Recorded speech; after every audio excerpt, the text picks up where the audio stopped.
మాజీ ఎంపీ కేశినేని నాని ట్వీట్లో సంచలన ఆరోపణలు చేశారు.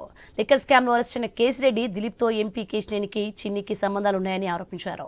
కేసిరెడ్డి చిన్ని కలిసి ఫ్రైడ్ ఇన్ఫ్రాస్ట్రక్చర్లో భాగస్వాములా ఉన్నారన్నారు. కేసిరెడ్డి దిలీప్ కలిసి ఇష్నవి ఇన్ఫ్రా ప్రాజెక్ట్ ప్రైవేట్ లిమిటెడ్ నిర్వహిస్తున్నారని తెలిపారు. ఈ రెండు సంస్థలు ఒకే అధికారిక ఈమెయిల్ను వినియోగిస్తున్నాయని ట్వీట్లో తెలిపారు కేశినేని నాని.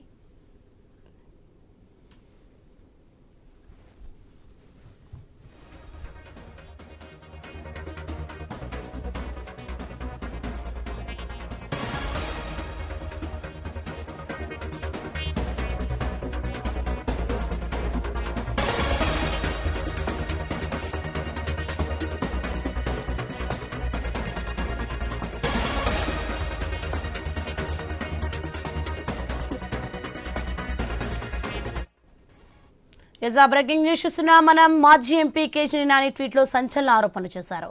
లిక్కర్ స్కామ్ లో అరెస్ట్ అయిన కేసిరెడ్డి దిలీప్తో ఎంపీ కేశినేని చిన్నికి సంబంధాలు ఉన్నాయని ఆరోపించారు. కేసిరెడ్డి చిన్ని కలిసి ఫ్రైడ్ ఇన్ఫ్రాస్ట్రక్చర్లో భాగస్వాములుగా ఉన్నారన్నారు. కేసిరెడ్డి దిలీప్ కలిసి ఇష్నవి ఇన్ఫ్రా ప్రాజెక్ట్ ప్రైవేట్ లిమిటెడ్ నిర్వహిస్తున్నారని తెలిపారు.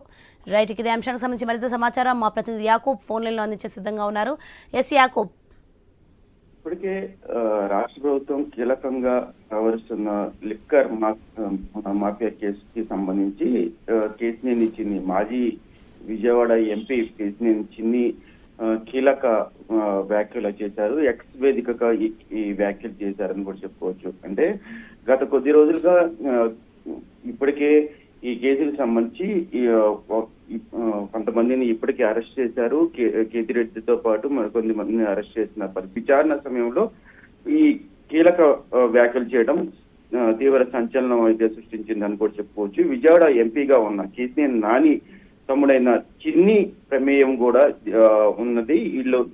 వీళ్ళిద్దరు కలిసి చాలా వరకు వ్యాపారాలు ఒకే కంపెనీ పేరు మీద ఇద్దరు కలిసి చేశారు. అయితే ఇలా చేసిన చిన్నిని ఎందుకని అదుపులో తీసుకొని విచారణ చేయట్లేదు అనేది కూడా ఇప్పుడు చెప్పడం అయితే జరిగింది. దీంతో సుమారుగా 10 కంపెనీలకు సంబంధించి పూర్తిగా మనీ లాండరింగ్ జరిగింది. అదేవిధంగా ఇక్కడ నుండి విదేశాలకు డబ్బులు వెళ్ళాయి అని కూడా దాంట్లో చెప్పడం అయితే నాని చెప్పడం అయితే జరిగింది. అయితే దీనికి సంబంధించి ఇప్పుడు చిన్ని ఏ విధంగా స్పందిస్తారు, అదేవిధంగా ఇప్పుడు రాష్ట్రంలో ఉన్న టీడీపీ అధికారంలో ఉన్నారు, ఎంపీగా కూడా చిన్ని ఉన్నారు కాబట్టి ఈ కేసుని ఏ విధంగా ముందుకు తీసుకెళ్తారు అనేది కూడా చూడాలి. అయితే కీలకంగా కేశినేని నాని చెప్పిన విధంగా పూర్తిగా ఈ కేసుకి సంబంధించి చిన్నిని కూడా విచారించాలి అనేది కూడా ఈ పూర్తి స్థాయిలో ఈ ఉద్దేశం ఉందని కూడా చెప్పుకోవచ్చు.